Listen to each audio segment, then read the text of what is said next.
আসসালামু আলাইকুম। এখন থেকে স্কুলের ম্যানেজিং কমিটির সদস্য হইতে হইলে কমপক্ষে আপনার অনার্স মাস্টার্স অথবা ডিগ্রি পাস করা লাগবে। দেখেন, আপনারা বিগত দিনে খুবই অস্বস্তিকর একটা পরিবেশ ছিল।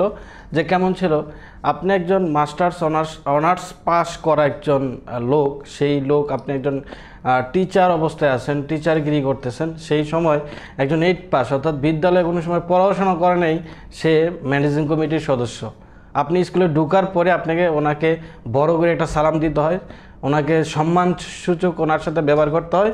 অর্থাৎ আপনি মনে হয় যেন উনি আপনার চাইতে অনেক বড় উচ্চমানের মানুষ, অথচ শিক্ষা দীক্ষায় সব দিক দিয়ে আপনি ওনার চাইতে অনেক বড়।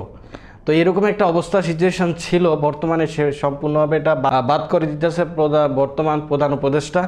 সো খুব ভালো উদ্যোগটা নিছে, আমি আশা করি যে আপনারা এটা খুবই একটা দ্বিধাবোধ প্রশ্ন, খুবই একটা হীনমন্যতার বিষয় আমরা মনে করি, আমি মনে করতেছি এই মুহূর্তে। তো বিষয়টা কিন্তু খুবই উন্নতর দিকে চলছে। তো বিষয়টা আপনারা কে কী কেমন মনে করেন অবশ্যই কমেন্টস করে জানান।